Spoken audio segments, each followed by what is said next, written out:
Eleanor Pierce agrees to a loveless marriage of convenience with widower Augustus Montgomery to escape financial ruin, never expecting to pierce the armor around his grief-hardened heart. But as their arranged household slowly transforms into something genuine, will she discover that the greatest wound isn't the one that comes from betrayal, but from refusing to risk love again? A teacup shattered on the wooden floor, the crash mixing with the howl of the January wind. Eleanor Pierce froze mid-step, watching her mother's last good china break into jagged pieces, much like her hopes for the future. "That's 7 years bad luck," called the neighbor's boy through the window, his face pressed against the frosted glass. "That's mirrors, Tommy, not teacups," Eleanor corrected, brushing back a strand of chestnut hair that had escaped her practical bun. She shooed him away with a weak smile before kneeling to gather the broken pieces. The bitter cold seeped through the gaps in the floorboards, numbing her fingers as she collected the shards. 26 years old, and this broken teacup might as well be her life. Once pretty and useful, now in pieces too small to fix. The bank notice on the table seemed to grow larger by the minute. Bold red letters spelling final notice drew her eye no matter where she stood in the tiny front room. 2 weeks. Just 14 days before Sheriff Davis would come with his sad eyes and official papers to put her out of the only home she'd ever known. Father's gambling debts had dried up faster than a summer puddle after his passing, leaving Eleanor with nothing but a tarnished family name and skills as a seamstress that barely kept food on her table. The ladies of Willow Creek still brought her their mending, but always with pitying glances and hushed whispers that stopped when she entered a room. When the heavy knock rattled her front door, Eleanor's heart jumped to her throat. Had the sheriff come early? She squared her shoulders, determined to face her fate with dignity. But the man filling her doorway wasn't Sheriff Davis. Augustus Montgomery stood tall against the gray winter sky, the collar of his dark wool coat turned up against the cold, his wide-brimmed hat clutched in hands that had built the largest cattle empire in the county. Snowflakes gathered on his broad shoulders, melting into dark patches on the expensive fabric. "Miss Pierce," he said, removing his hat. His voice was deep and gravelly, like stones rolling in a creek bed. "May I come in? I've got a matter of business to discuss." Eleanor stepped back, suddenly aware of her patched dress and the broken teacup in her hand. What could the wealthiest rancher in 3 counties want with her? "I'm afraid I have no tea to offer," she said, hurriedly sweeping the remaining shards into her apron pocket. "I didn't come for tea." His eyes moved briefly to the red notice on her table, then away, as if he'd seen something too private. Eleanor gestured toward the faded settee, its once blue fabric now worn to a pale memory of color. He sat, the fine furniture of his ranch house surely making this poor seating feel uncomfortable by comparison. "I'll be direct, Miss Pierce. I find myself in need of a wife." The remaining piece of teacup slipped from Eleanor's fingers, landing with a soft thud on the rag rug. "A wife?" she echoed, wondering if the cold had affected her hearing. Augustus Montgomery's face remained impassive, his beard neatly trimmed but showing the first strands of silver at 42. 5 years a widower, he was still handsome in a rugged way that made the unmarried women of Willow Creek flutter their eyelashes when he came to town. "Not in the traditional sense," he clarified, pulling off leather gloves to reveal strong, calloused hands. "I need a housekeeper and a mother for my daughter, Lily. She turned 8 last month and is growing wild without proper female guidance." Eleanor remained standing, too stunned to join him on the settee. "Mr. Montgomery, surely there are women in town more suited." "I'm not looking for a society wife," he interrupted. "I had a love match once. Margaret was—" For a moment, his mask slipped, showing a flash of something raw beneath. "That part of my life is over. What I need now is practicality." From his coat pocket, he withdrew folded papers, placing them on the table beside the eviction notice. The contrast was stark. The bank's cheap paper against the thick, cream-colored document with contract of marriage, written in bold letters at the top. "My proposal is simple. You would have your own room at the ranch, financial security, respectable standing in the community. In exchange, you would manage my household and provide a maternal influence for Lily." Eleanor's mind raced like a spring creek in flood. Why me? The question came out barely above a whisper. For the first time, Augustus looked directly at her, his eyes the color of a storm-washed sky. You have a reputation for kindness. Your father's mistakes weren't yours, yet you've faced them with dignity. And his gaze flicked again to the eviction notice. You need the security I can provide. It would be a mutually beneficial arrangement. A business transaction. That's all this was. Yet something in Eleanor's chest tightened at the thought of living under the same roof as this stern, closed-off man whose grief was almost visible, like a shadow trailing behind him. And if I refuse?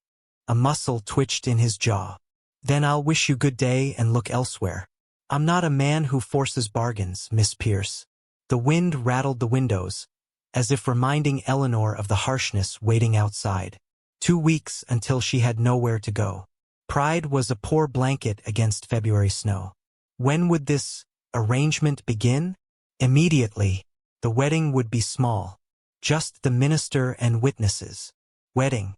The word hung in the air between them. Not a dream of white lace and flower garlands, but a contract signing with a gold band as the seal. I have one condition, Eleanor said, surprising herself with her boldness. If I agree to this, I want to be a true mother to Lily, not just a caretaker. Children know the difference. Something shifted in Augustus's expression. Surprise, perhaps, or reluctant respect. Very well. Though I should warn you, she still mourns her mother deeply. As do you, Eleanor observed quietly. His face shuddered closed again. My feelings aren't part of this contract, Miss Pierce. As he stood to leave, he towered over her, but without menace. He was simply a large man, solid as the mountains west of town. I'll return tomorrow for your answer. His hand briefly touched the doorframe. For what it's worth, I believe you would be good for Lily. The door closed behind him, leaving Eleanor alone with 2 pieces of paper that represented 2 very different futures. The eviction notice promised certain hardship. The marriage contract offered security wrapped in loneliness. She picked up Augustus's contract, his neat, precise handwriting filling the page with terms and conditions, as if human connection could be captured in clauses and paragraphs. The last line waited for her signature, a blank space that felt both like a trap and an escape. Outside, the first snowflakes began to fall, soft and silent as secrets. By morning, the world would be transformed, covered in white that hid all the scars and imperfections beneath. Eleanor watched the snow gather on her windowsill and wondered if people could be remade as easily as landscapes. You may sign your name here, Mrs. Montgomery. The words jolted Eleanor like cold water. Mrs. Montgomery, a name not hers just 15 minutes earlier. The church stood empty except for 5 people. Herself, Augustus, the minister, his wife as witness, and little Lily, a solemn-faced child with corn silk hair hastily braided and a blue dress that needed pressing. Outside, February snow fell in fat, lazy flakes, muffling the world. No wedding bells had rung. No friends had gathered with well wishes. Just the scratch of a pen on paper and mumbled vows neither meant beyond their practical purpose. Is she really my new mama now? Lily's voice piped up, her eyes, so like her father's, studying Eleanor with suspicion. The minister's wife, Mrs. Collins, patted Lily's shoulder. Yes, dear, that's how it works when people marry. She won't replace my real mama, Lily declared, loud enough for Eleanor to hear as she handed the marriage certificate back to the minister. My real mama is in heaven watching over me. Augustus knelt before his daughter, his large hand gentle on her small shoulder. No one could replace your mother, Lilyflower, Miss Eleanor. He caught himself. Mrs. Montgomery is here to help us, that's all. Help us. Not join us, not become family. Just help like a servant with a ring. Eleanor crushed the disappointment beneath her practical boots. What had she expected? Romance? Love? She'd signed up for security and shelter, nothing more. The ride to the Montgomery ranch stretched in uncomfortable silence. 5 miles of snow-covered prairie passed beneath the wagon wheels, the only sounds the creak of wood and the steady breathing of the horses. Eleanor clutched her small case of belongings on her lap, everything she owned now contained in a space no bigger than a bread box. "Will I have to call her Mama?" Lily whispered to Augustus, not bothering to lower her voice. "You may call me Eleanor," she answered directly, tired of being talked about as if she weren't there. "We can decide on anything else when we know each other better." Lily's eyes widened at being addressed so forthrightly, but she gave a small nod before turning to watch the snow-covered landscape. The ranch appeared suddenly over a rise, larger than Eleanor had imagined from town gossip. The main house was 2 stories of solid craftsmanship, with a wide porch and many windows. Yet as they drew closer, she noticed the missing fence pickets, peeling paint, and sagging steps, the signs of a home maintaining appearances while slowly surrendering to neglect. For ranch hands appeared to take the wagon and horses. They nodded respectfully to Eleanor, but she caught their curious glances. The new Mrs. Montgomery, purchased like a workhorse for practical purposes. The inside of the house confirmed her suspicions from its exterior. Once fine furnishings filled the rooms, but dust caked the mantelpiece. Yesterday's breakfast dishes still sat on the kitchen table, and curtains hung crooked on their rods. The air smelled stale, with undertones of burned coffee and unwashed laundry. "Lily, show Mrs. Montgomery to her room while I speak with Hank about tomorrow's cattle move," Augustus said, already removing his hat and coat. "But Papa, now please." His voice brooked no argument. Lily's small shoulders slumped, but she trudged toward the staircase. "This way," she said without looking back. The upstairs hallway held 6 doors. Lily pointed to each as they passed. "That's Papa's office. No one goes in there without permission. That's the linen closet. That's the bathroom. We have indoor plumbing," she added proudly. "That's Papa's bedroom. That's my room. And that's yours." The last door opened to reveal a pleasant room with afternoon light streaming through lace curtains. A 4-poster bed dominated the space, covered with a faded quilt.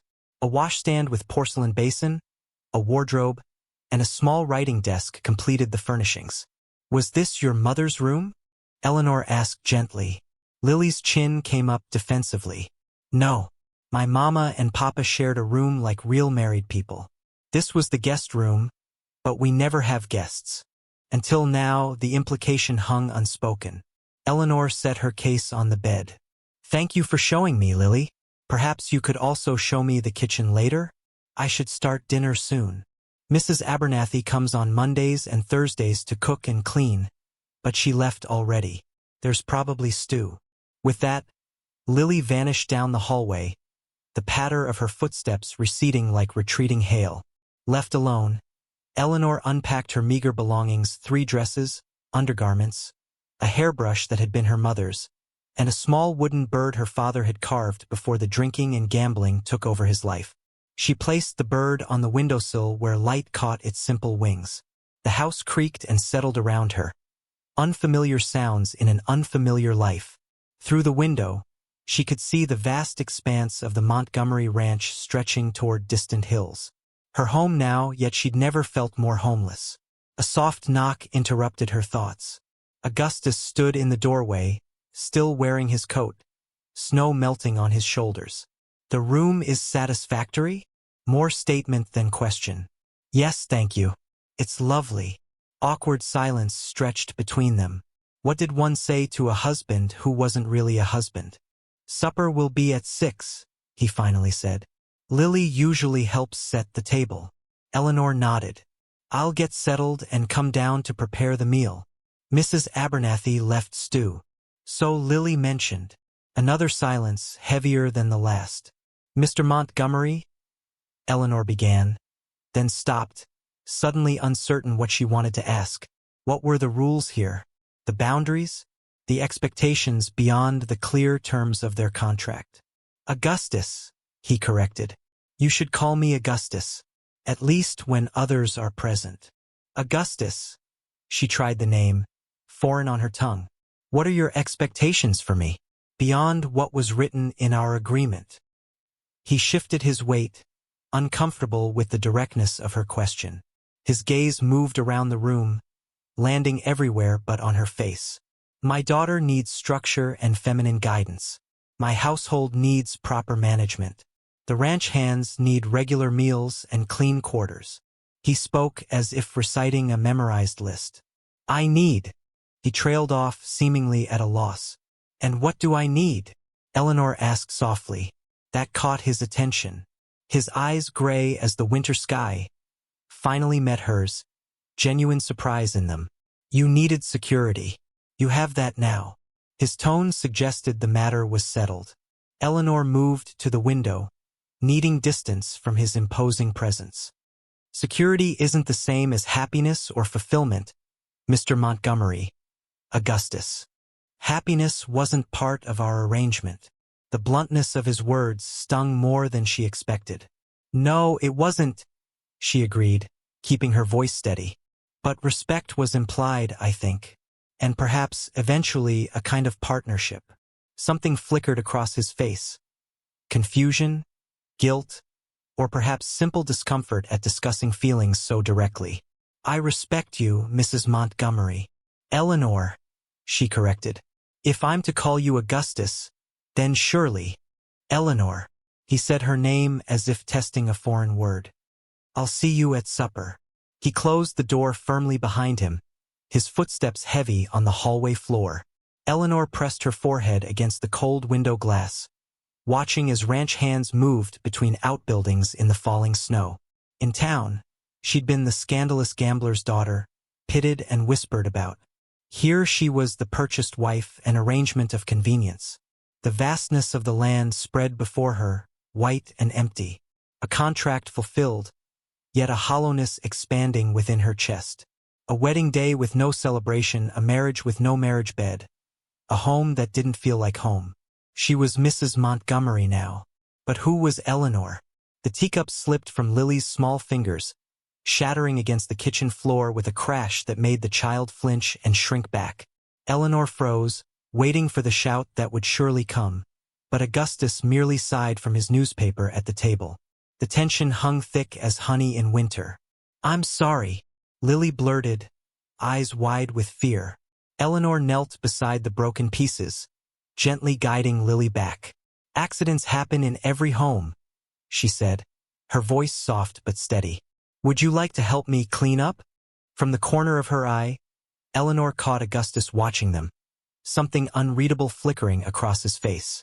March had arrived with warmer breezes that carried the promise of spring to the Montgomery ranch. 6 weeks into their marriage of convenience, Eleanor had scrubbed every corner of the neglected house, organized the chaotic kitchen, and planted seedlings for a kitchen garden. Yet the emotional walls remained firmly intact. Lily approached her with the caution of a wild deer, and Augustus spoke mainly of household matters, retreating to his office most evenings.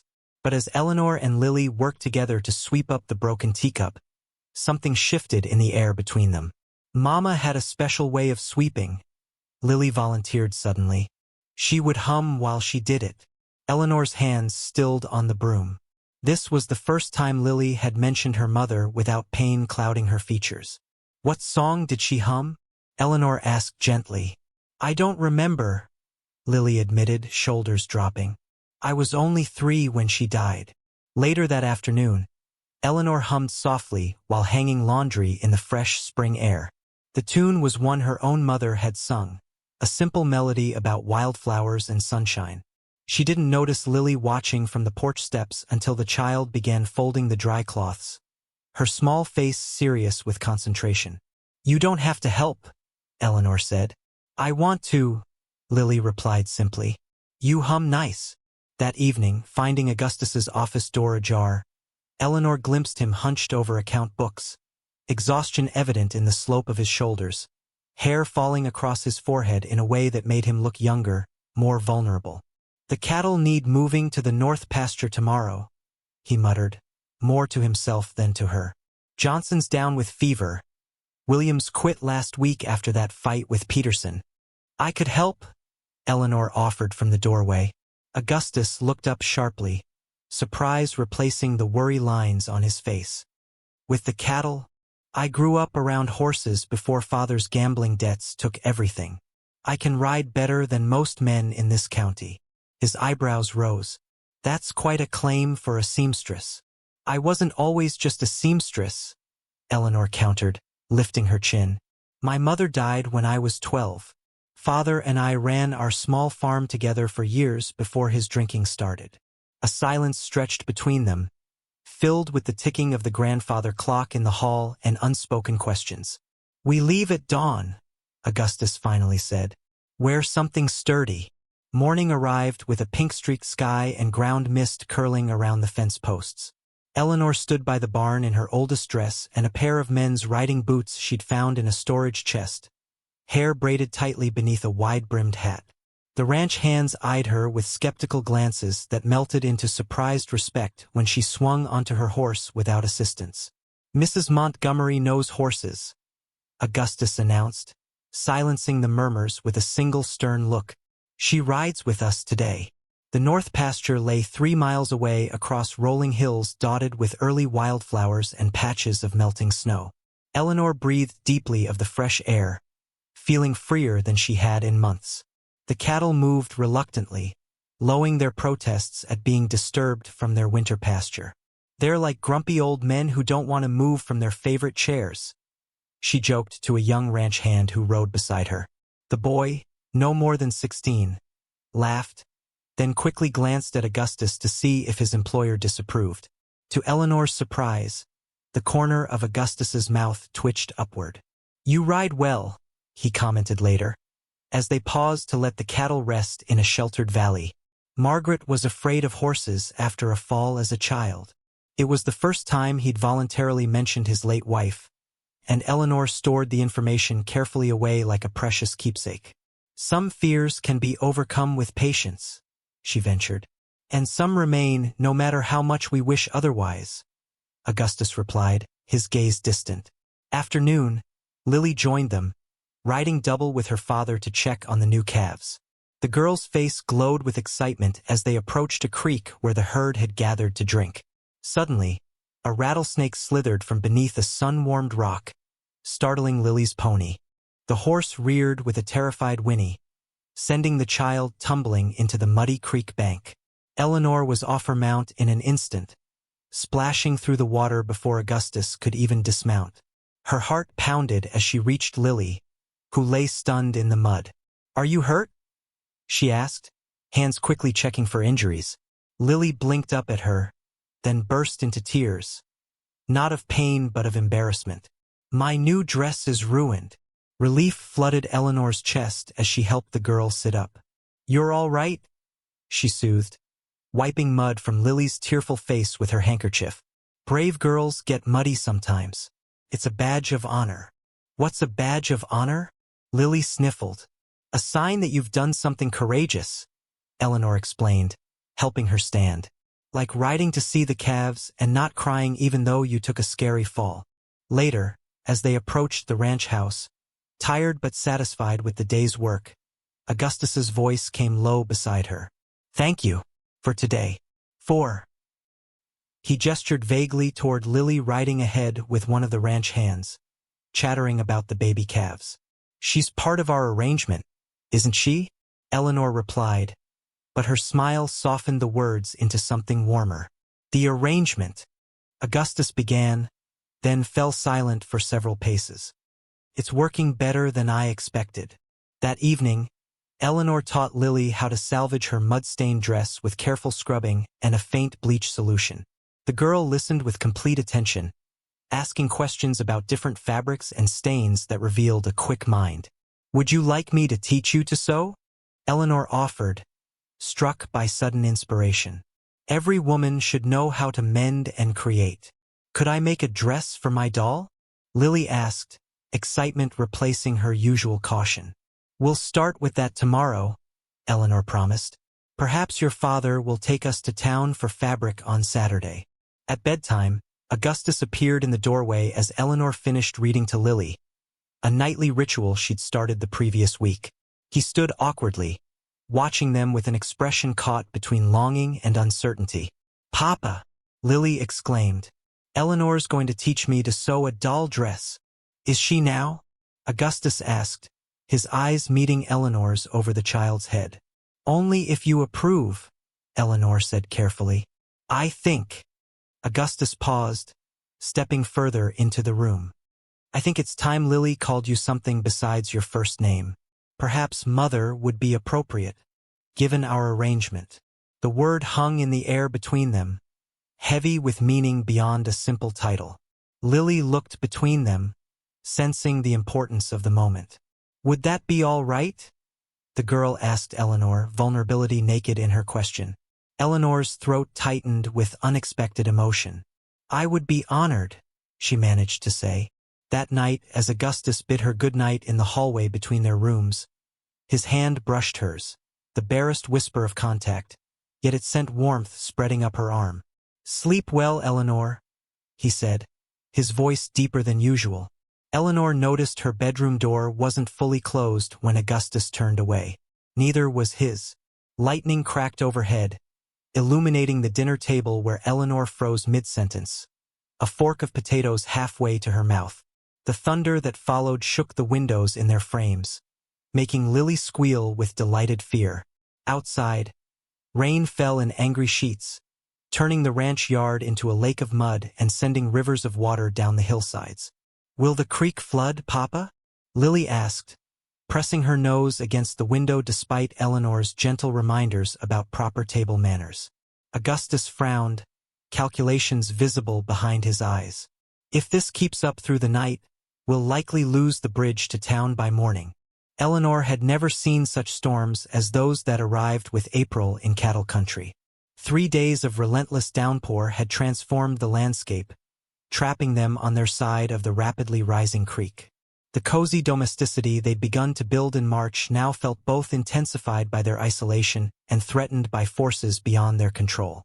A pounding at the door startled them all. Augustus rose, hand automatically reaching for the rifle kept by the entryway. "Stay here," he instructed, his voice tight with an emotion Eleanor couldn't quite name.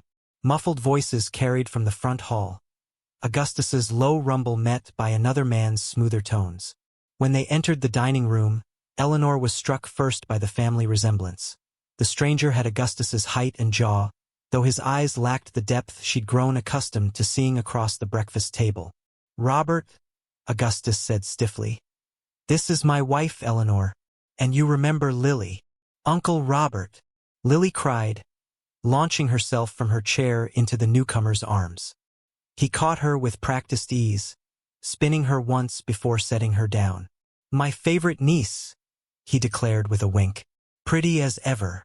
"I'm your only niece," Lily giggled. Eleanor rose, extending her hand with the polite smile she reserved for difficult customers in her seamstress days. "Welcome, Mr. Montgomery. Please, call me Robert," he insisted, holding her hand a moment longer than necessary. "I'm stranded until the bridge is repaired. My wagon nearly went into the creek trying to cross. I hope you don't mind housing a poor, waterlogged brother-in-law." Where Augustus was reserved, Robert was all charm and easy smiles. Over the hastily expanded dinner, he entertained them with stories of his travels as a horse trader, each tale more elaborate than the last. Lily laughed delightedly at his exaggerated gestures, while Augustus grew increasingly quiet, his fork scraping against his plate with unnecessary force. "And how did you two meet?" Robert asked, helping himself to a second serving of Eleanor's apple pie. Augustus's letter announcing his marriage was sadly lacking in romantic details. Eleanor felt heat rise in her cheeks. It was a practical arrangement. "A contract marriage," Augustus stated flatly. Eleanor needed security, and Lily needed a mother's guidance. Robert's eyebrows rose. "Always the romantic, my brother. Though perhaps," he added, his gaze lingering on Eleanor's face, "he's finally found something worth breaking his ridiculous vow." "What vow?" Eleanor asked before she could stop herself.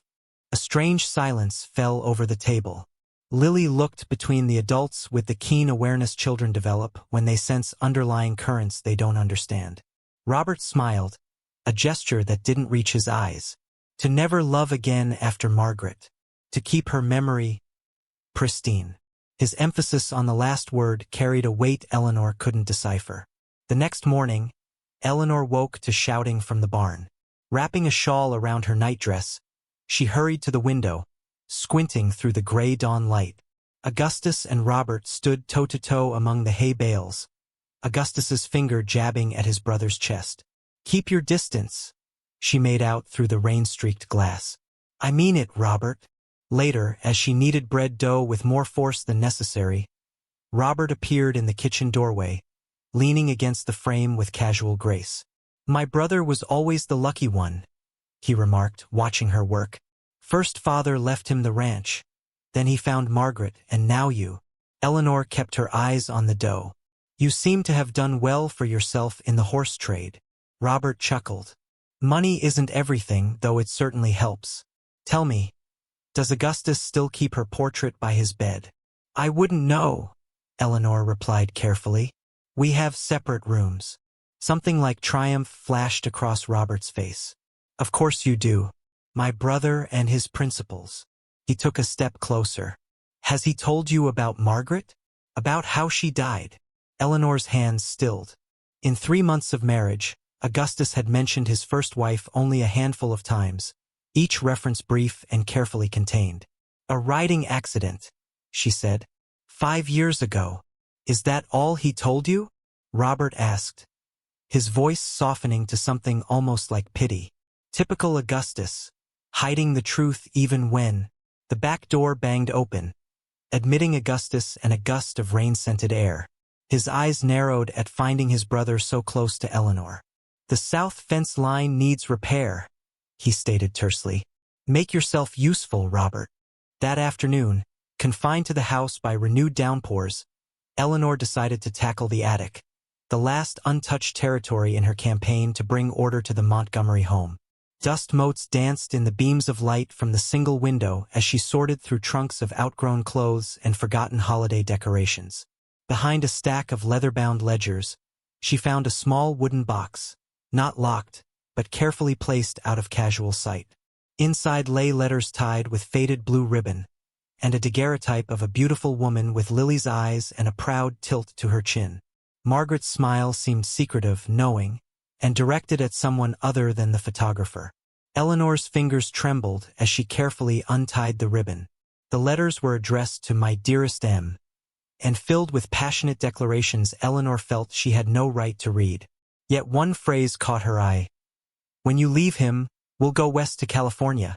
The sound of Augustus's heavy tread on the stairs sent Eleanor scrambling to replace the box, but not before she glimpsed a signature at the bottom of the top letter. "Forever yours are Robert." "Eleanor," Augustus called from below. "Are you up there?" She appeared at the top of the attic stairs, dust in her hair and guilt on her face. "Just organizing," she managed. That evening, Robert insisted on telling Lily bedtime stories. Tales of princesses who ran away with charming knights instead of staying in their castles. Eleanor sat with her mending, watching Augustus's jaw clench tighter with each word. When Lily finally slept and Eleanor had gone to her room, raised voices drifted up from below.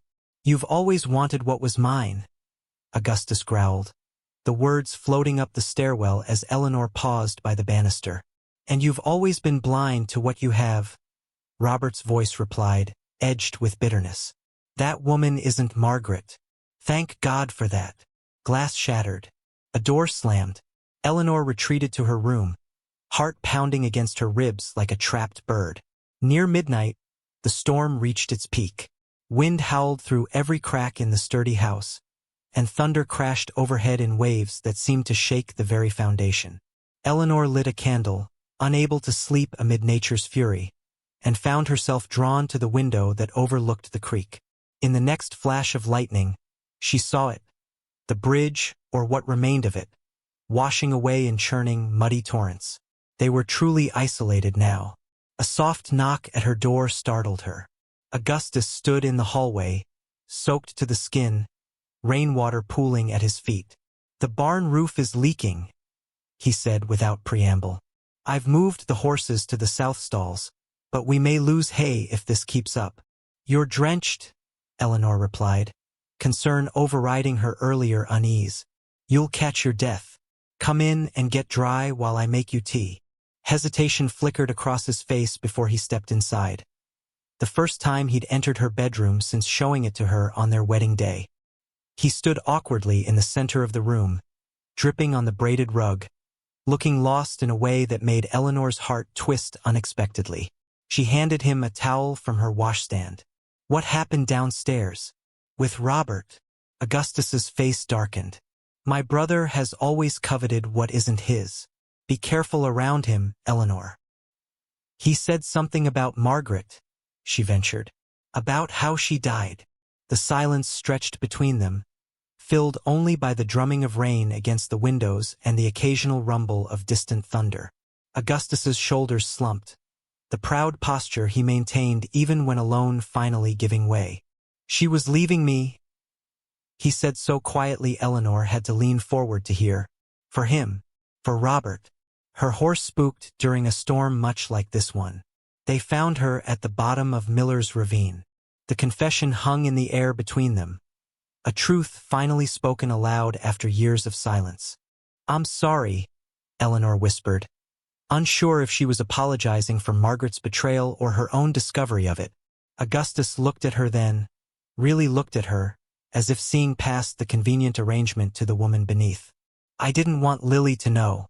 I've let everyone believe it was just a tragic accident." "To protect her," Eleanor nodded. "That's what parents do." "Parents," Augustus repeated softly. "Yes, I suppose that's what we are now." Another crash of thunder shook the house, and somewhere down the hall, Lily cried out in fear. They both moved at once, their shared concern for the child bridging the gap between contract and something deeper. As dawn broke, the storm finally moved on, leaving behind a transformed landscape of fallen branches and swollen waterways. Eleanor stood on the porch, watching the sun break through clouds in golden shafts of light. Behind her, Augustus and Lily sat at the breakfast table, their voices a comforting murmur of family normality. Robert appeared at her side, hat in hand. "The bridge is gone," he observed unnecessarily. "I suppose I'm your guest for a while longer." "Family is always welcome," Eleanor replied with a politeness that didn't reach her eyes. "As long as they remember whose home they're in." Robert studied her face, surprise giving way to grudging respect. "You're nothing like her, are you?" Margaret would have used this opportunity to drive a wedge between brothers. "I'm not interested in wedges," Eleanor said. "Only in building something sturdy enough to weather any storm." As if understanding her meaning perfectly, Robert nodded once. "I'll be moving on as soon as the water recedes." "Some fences can't be mended, Mrs. Montgomery." "Perhaps not," Eleanor agreed. "But new ones can always be built." The pistol shot cracked through the air as the May Day celebration began, making Eleanor jump. It was only the starter for the children's sack race, but her nerves had been on edge since finding Margaret's hidden letters in the attic. "Look at my dress twirl, Mrs. Eleanor." Lily spun in the new blue dress Eleanor had stayed up 3 nights to finish, the fabric catching sunlight like water. Eleanor had pinned tiny white flowers into Lily's golden braids, transforming the once unkempt child into the picture of springtime joy. "You shine brighter than the sun itself," Eleanor whispered, her throat tight with unexpected feeling. Somewhere during the endless winter, this child had claimed a piece of her heart. Lily tugged at Eleanor's sleeve. "Will Papa watch me race? I'm faster than Tommy Wilson now." "I'm sure he wouldn't miss it," Eleanor promised, though Augustus had barely spoken 10 words since breakfast. He stood across the town square, hat pulled low, nodding stiffly to neighbors who approached. Mrs. Winters sidled up beside Eleanor, her powder-caked face creased with false concern. "How charitable of you to take on another woman's child, and such a troubled man." Her voice dropped. "Everyone knows it's just a business arrangement between you two. Why, Mildred Jenkins saw the contract on his desk when she delivered mending." Eleanor's cheeks burned. "Excuse me, Mrs. Winters. My husband is waiting." She marched across the square, chin high despite the weight of stairs following her progress. The town had decided what her marriage was, a cold transaction, and no amount of truth would change their minds. "Sheriff's looking for you," Eleanor murmured, reaching Augustus's side. His face was drawn, shadows beneath his eyes from nights spent pacing his study after he thought she'd gone to sleep. Across the square, Sheriff Davis approached, dust coating his boots. He'd been gone 3 days tracking cattle rustlers. "Montgomery," he called, waving a yellow paper. "Telegram came while I was in Boulder. Marked urgent from your Denver bank." Augustus's hand trembled slightly as he took the telegram. Eleanor watched as the color drained from his face, his knuckles whitening around the paper's edge.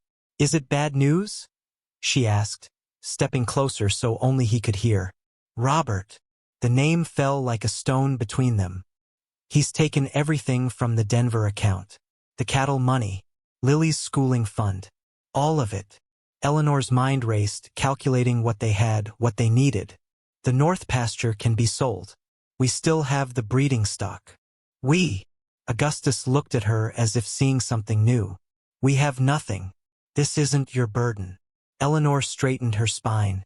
"The day I signed that paper, I became a Montgomery. What happens to you and Lily happens to me." A commotion erupted by the refreshment tables. Lily had fallen during her race, her new dress mud-splattered, tears streaming down her dirt-smudged face. Eleanor moved without thinking, kneeling in the dirt to gather the sobbing child. "I wanted to win for Papa," Lily hiccuped against Eleanor's shoulder. "So he'd be proud like the other fathers." Over Lily's head, Eleanor met Augustus's gaze. Something shifted in his expression. A crack in the wall he'd built. Rain began to fall as they drove home, fat drops that matched Lily's dwindling tears as she drifted to sleep against Eleanor's side. By the time they reached the ranch, the downpour had become a deluge, forcing them to carry Lily through curtains of water to the house. "I'll make tea," Eleanor said. Once Lily was tucked into bed, she moved toward the kitchen, but Augustus caught her wrist, the first time he'd touched her deliberately. "Why are you still here?" he asked, voice rough with emotion. "You know what the town says. You could leave, find a real marriage." Eleanor didn't pull away. "Is that what you want?" "I want." He released her, turning toward the fire. "I need to tell you the truth about Margaret." The confession spilled out in broken sentences as the storm raged outside. Margaret and Robert's secret affair. Her plans to abandon Augustus and Lily. The morning ride where she'd been thrown from her horse and killed instantly. The town's insistence on remembering her as the perfect wife while Augustus alone carried the knowledge of her betrayal. "She was wearing Robert's locket when they found her," Augustus said, staring into the flames. "I buried her with it still around her neck, then let everyone believe I was the grieving husband too devoted to move on." Eleanor sank into the chair opposite him. "So the contract marriage protected me from ever being fooled again." He looked up, eyes reflecting firelight and something more vulnerable. "I never expected you." "Expected what about me?" she asked, heart hammering against her ribs. "That you would make me question if I was wrong about." He swallowed hard. "About trust being possible again.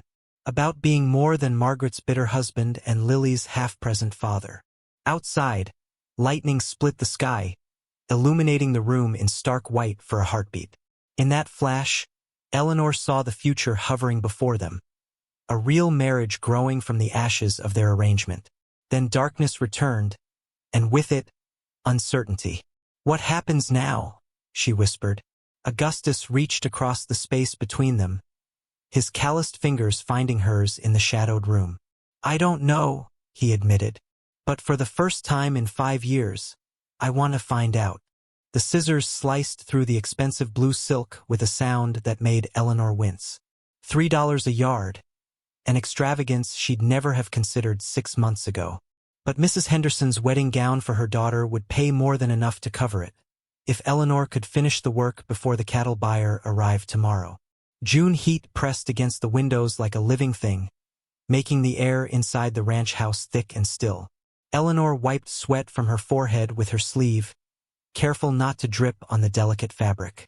Outside, Augustus's voice carried from the corral where he was breaking a new horse. His words indistinct but his tone gentle. So much had changed since the May Day social and his confession about Margaret. Small touches, his hand at her elbow when helping her into the wagon, fingers brushing when passing the sugar bowl at breakfast. Words unspoken but understood in glances across the dinner table. "Is that a princess dress?" Lily appeared in the doorway, her bare feet dusty from the yard, a smudge of dirt across one cheek. "It's for Miss Henderson's wedding," Eleanor explained, setting aside her scissors. "Come wash your face before lunch." Lily skipped to the wash basin. "Tommy Wilson says his ma says you're not my real mama." The child's voice was matter-of-fact. Without the hurt Eleanor felt stab through her own chest. Eleanor knelt before the girl, taking her small hands. Families aren't just about who gave birth to whom. They're about who chooses to love each other every day. "Like you chose Papa? With your contract?" The questions kept coming as only a child's could, direct and unanswerable. "That was the beginning," Eleanor said carefully. "But choices don't stop after signing a paper." The sound of approaching hoofbeats saved Eleanor from further explanation. Augustus appeared in the doorway, his shirt damp with sweat, eyes serious. "Cattle buyer's here early," he said. "And he's not alone." Eleanor followed him onto the porch, Lily trailing behind. A cloud of dust announced the approaching riders, 3 men, not one. The central figure became clear as they neared. Robert Montgomery, flanked by strangers whose hands hovered too near their gun belts. "Take Lily inside," Augustus murmured, his body tense as a drawn bowstring. "No." Eleanor stood firm beside him. "We face this together." Robert dismounted with exaggerated care, his easy smile not reaching his eyes. "Brother, I've brought Mr. Dawson all the way from Kansas City to see your fine cattle." The cattle buyer nodded from his horse, a thin man with calculating eyes. "Montgomery. And who might these other gentlemen be?" Augustus asked, his voice deceptively calm. "Business associates," Robert replied smoothly. "Now, about those cattle we discussed." "We've discussed nothing," Augustus cut in. "You stole my money and disappeared." Robert's smile faltered. "A misunderstanding. I've come to make it right. Mr. Dawson here is prepared to pay top dollar. With certain conditions," the buyer added, eyes flicking between the brothers. Something in his tone made Eleanor step forward. "What conditions?" The third man spat tobacco juice into the dust. "The Montgomery brand gets folded into the Western Cattle Company. Both properties, one operation." "Owned by whom?" Augustus demanded. Robert spread his hands. "Jointly managed. A family business, brother." Augustus's laugh held no humor. "The last family business ended with you emptying my accounts." "That money went to secure this deal," Robert insisted. "Listen to reason, Gus. You can't make it alone. The drought's coming, everyone knows it. Small ranchers will be wiped out." Eleanor watched Augustus's face carefully. The muscles in his jaw worked as he calculated, weighed options. They had discussed selling part of the herd to cover expenses after Robert's theft. But this was different. This was surrender. "We need time to consider," Eleanor stated firmly. Robert's expression hardened. "The offer expires today. Mr. Dawson has other appointments." "Then it expires," Augustus replied. "I'll not be rushed into handing over what's mine." The stillness that followed felt dangerous, like the moment before lightning strikes. The third man shifted in his saddle, hand drifting toward his gun. "Papa!" Lily's voice broke the tension as she darted forward, wrapping her arms around Augustus's leg. "Don't let the bad men take our cows." Something shifted in Augustus's posture. He placed a protective hand on Lily's head, then reached for Eleanor with the other, drawing her to his side. "You took Margaret's love," he said, voice low and steady. "You took Lily's inheritance. You'll take nothing more from my family." Family. The word hung in the air between them all. Robert's face twisted. "Margaret was mine first. She never loved you, never wanted this life." He gestured contemptuously at the ranch. She was leaving you that day. And she died for it? Augustus replied, sorrow rather than anger in his voice. I've made my peace with that.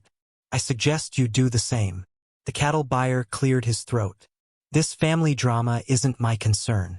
Do we have a deal or not? Not, Augustus and Eleanor said in unison. After the dust from the departing riders had settled, Eleanor found Augustus in Margaret's old garden, now transformed by Eleanor's plantings. The roses were gone, replaced by herbs and vegetables, lavender and sunflowers. I know selling part of the herd will be hard, Eleanor said, kneeling beside him where he pulled weeds with focused intensity. But my sewing will help. The Henderson wedding gown alone will bring $30. Augustus sat back on his heels, studying her face. You're really staying? After everything? After Robert? Eleanor reached out, brushing a streak of dirt from his cheek, a mirror of her earlier gesture with Lily. I signed a contract for security. I'm staying for something else entirely. What? The question was barely a whisper. Hope, she answered simply. The hope that broken pieces can form something new, something stronger. Augustus looked around at the garden, once Margaret's pride, now Eleanor's creation, different yet beautiful in its own way. His fingers gently touched a blooming lavender plant Eleanor had nursed through the spring. I always thought I couldn't love again because the wound was too deep, he admitted, voice rough with emotion. I never considered that perhaps the wound could heal into something different. A meadowlark called from the fence post, its sweet song filling the moment between them.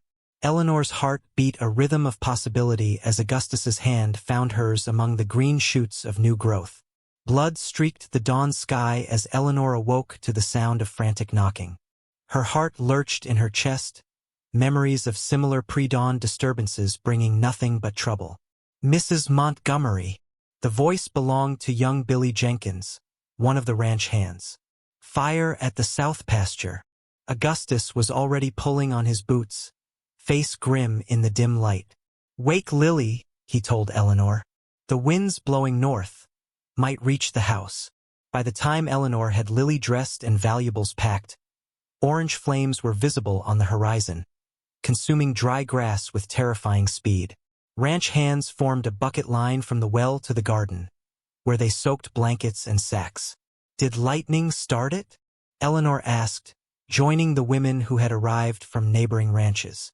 Mrs. Hargrove shook her head grimly. In this dry spell? With no storm? Not likely. For grueling hours later, the fire was contained, but not before destroying the entire south pasture and nearly 50 head of cattle. Augustus returned to the house, face blackened with soot, eyes red from smoke. Robert? Eleanor asked quietly, passing him a cup of water. Augustus nodded once, his jaw clenched. Found his cigarette case near where it started. The weeks following the fire tested them all. Lily developed a hacking cough from the smoke that lingered in the air. The surviving cattle needed new grazing land. And whispers in town suggested the Montgomery ranch was cursed. First Robert's theft, now fire. September brought the county fair and livestock auction. Their chance to sell the remaining herd at decent prices before winter. Eleanor had finished 3 wedding gowns, 2 baptismal dresses, and countless mending jobs to help keep food on the table. You look beautiful, Augustus said, watching Eleanor pin her hair before the mirror. His unexpected compliment made her hands falter. It's just my old blue dress, she replied, flushing. He stepped closer, his reflection appearing behind hers in the glass. Not the dress. The fairgrounds bustled with activity. Farmers displaying prize vegetables, women competing with preserves and needlework, children leading groomed animals for judging. Eleanor had entered her quilting in the women's exhibits, while Augustus prepared to auction 20 head of cattle. Mrs. Montgomery. Judge Wilson's wife approached, her voice honey-sweet but eyes calculating. Such lovely work. She gestured to Eleanor's quilt, a star pattern in blues and creams.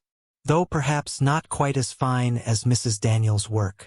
Still quite good for someone without proper training. Eleanor smiled tightly. Thank you for your assessment. As Mrs. Wilson moved away, Lily appeared, clutching a ribbon. Look, second place for my jam. Eleanor knelt, embracing the child. I'm so proud of you. Did you tell your father? He said we'd celebrate tonight, Lily confided. With a surprise. The cattle auction began at noon, drawing ranchers from 3 counties. Eleanor stood at the edge of the crowd, watching Augustus lead their healthiest steers into the ring. The auctioneer's rapid-fire chant filled the air as prices climbed. Eleanor felt a presence beside her and turned to find Sheriff Davis. Mrs. Montgomery, might I have a word? Her stomach tightened. Is something wrong? Just received a telegram from Denver, the sheriff said quietly. Your brother-in-law was arrested trying to board a train east. Had papers on him. Deeds to land that aren't his. Our land? Eleanor realized, cold dread spreading through her. Forged papers, the sheriff confirmed. He was planning to sell your place right out from under you. When Eleanor shared the news with Augustus after the auction, his face showed no surprise. He sent me this yesterday. He pulled a crumpled note from his pocket. Said he'd stop trying to ruin us if I signed over half the ranch. What will you do? What will we do? Augustus corrected gently. And we'll let him face the consequences of his actions. That evening, as promised, they celebrated Lily's ribbon and the successful cattle sale that would see them through winter. Augustus brought out a small cake purchased from the baker's stand, and something else, a velvet pouch. For both of you, he said, uncharacteristically nervous. Inside lay 2 gold lockets, simple but elegant. Open them, he urged. Eleanor's contained a tiny photograph of Lily on one side and Augustus on the other. Lily's held pictures of Eleanor and her father. The contract brought us together, Augustus said, his voice unsteady. But this past year, the fire, Robert, everything, showed me what truly matters. He took Eleanor's hands in his. When I promised it was just a contract marriage, I believed it. I thought my heart was sealed away forever. And now, Eleanor whispered, hardly daring to hope. Now I'd like to make a different promise. He pulled a sheet of paper from his pocket, their original contract, and placed it in her hands. One based not on convenience, but on choice. You kept this. Eleanor ran her fingers over the faded ink of their signatures. As a reminder of where we began, Augustus said. But not where we need to stay. Lily watched them with wide eyes. Are you getting married again? Eleanor laughed softly. No, sweet girl. We're just changing the terms. Together they wrote a new promise on the blank side of the paper. Not a contract of convenience, but a covenant of choice. They signed their names, then let Lily add hers in careful, childish script. What's different about this paper? Lily asked. The first one brought us together because we both needed help, Eleanor explained, using words a child could understand. This one is because we've chosen to be a family. That night, after Lily was asleep, Augustus stood hesitantly at Eleanor's bedroom door, the door that had remained closed between them for so many months. May I come in? He asked, his voice rough with emotion. Eleanor held out her hand. You've been welcome for longer than you know. As moonlight spilled across the bedroom floor, Augustus whispered against her hair.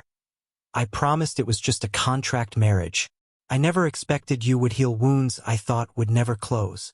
Eleanor smiled in the darkness, her heart full. Some promises are meant to be broken.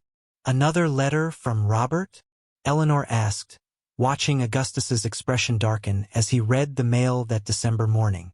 Snow pressed against the windows, transforming the world outside into a blank canvas. Not this time. Augustus passed her the envelope. From the lawyer handling his case. Eleanor scanned the official letterhead. 6 months in prison for forgery and attempted fraud. The punishment seemed light for all the pain Robert had caused. Yet there was no satisfaction in seeing her brother-in-law behind bars. He's asked to see Lily at Christmas, Augustus added, watching her carefully. What do you think? Eleanor stirred the morning porridge, buying time to consider. Robert was still Lily's uncle, despite everything.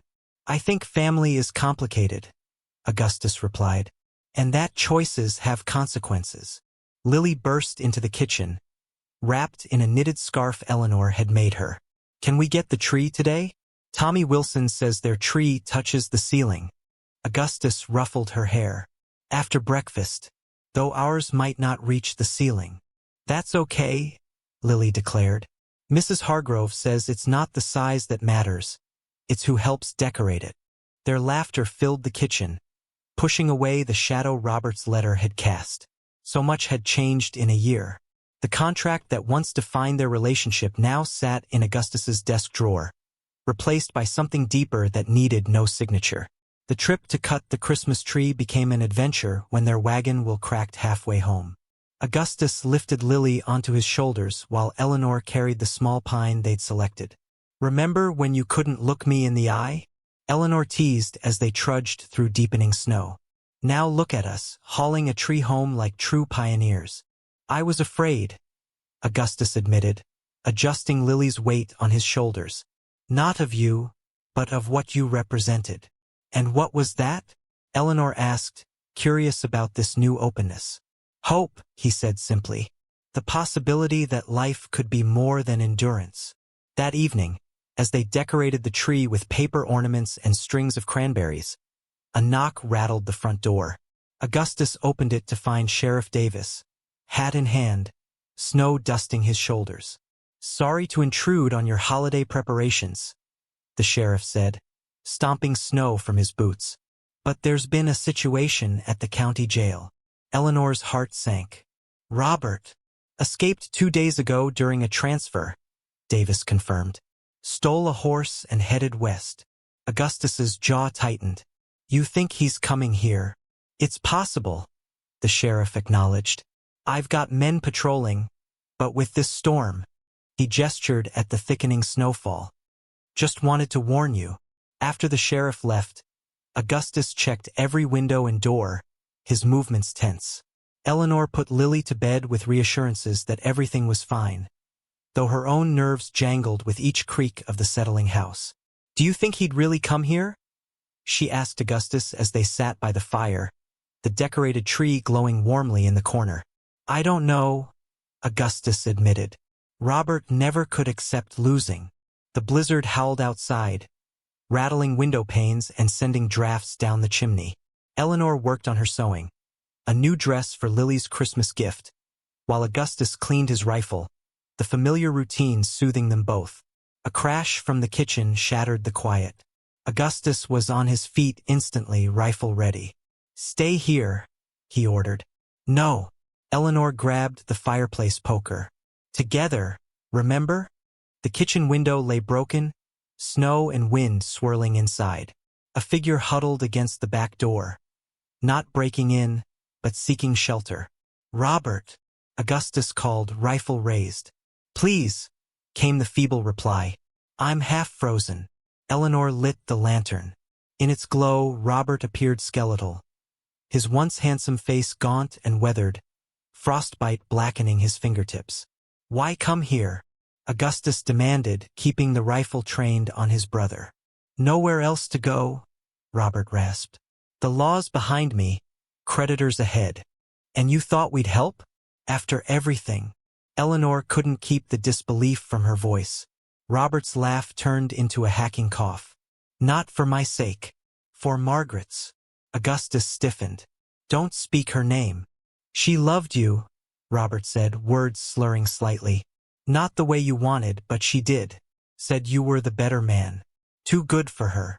Eleanor watched the brothers, one standing, one fallen, and saw in that moment how easily their paths could have been reversed. How close Augustus had come to letting bitterness consume him, as it had Robert. We should send for the sheriff, Augustus said, looking to Eleanor. She nodded, then surprised herself by adding, but first, let's get him warm. Lily shouldn't see her uncle frozen to death on Christmas. They moved Robert to the sofa, wrapping him in blankets. His feverish ramblings revealed the extent of his troubles. Gambling debts, alcohol, schemes that always fell through. By morning, his fever broke, leaving him clear-eyed and surprisingly humble. Why help me? he asked Eleanor as she changed the bandages on his frostbitten hands. Because Augustus isn't the man you are, she replied honestly. And neither am I. When Sheriff Davis arrived to take Robert back to jail, Augustus made a decision that surprised them all. I'm dropping the charges for the forgery, he told the sheriff, on condition he serves his time for the escape and stays away from us after. Robert stared at his brother in disbelief. Why? Not for you, Augustus said firmly. For Lily. So she learns that hatred doesn't have to be the end of every story. That night, after the sheriff had taken Robert away, the family gathered around their Christmas tree. Lily placed a star cut from tin at the top, her face glowing with pride as Augustus lifted her high. Our first real Christmas, she declared. With a real family. Eleanor and Augustus exchanged a look over the child's head. A silent acknowledgement of how far they'd come from the cold January day when he'd knocked on her door with a business proposition. Later, Augustus presented Eleanor with a small wooden box. Not Margaret's, but one he'd crafted himself during the long autumn evenings. For memories we choose to make, he said as she opened it to find a journal, the first page already inscribed. The Montgomery family, St. 1885. Eleanor traced the words with her finger. When I signed that contract, I thought I was giving up dreams for security, and I thought I was gaining convenience while protecting myself from pain, Augustus added. We were both wrong in the best possible way. Outside, the winter wind that had once symbolized Eleanor's desperation now merely emphasized the warmth within their home. Through the window, the vast prairie stretched under moonlight, no longer a landscape of isolation but the foundation upon which they'd built something neither had believed possible. Our worth was never in what others thought of us or our arrangement, Eleanor reflected, watching Lily sleep peacefully beside the fire. It was in discovering that healing doesn't mean forgetting the past, but weaving it into a stronger future, Augustus finished, his hand finding hers as they watched the snow continue to fall, each flake unique yet part of the greater beauty outside their window.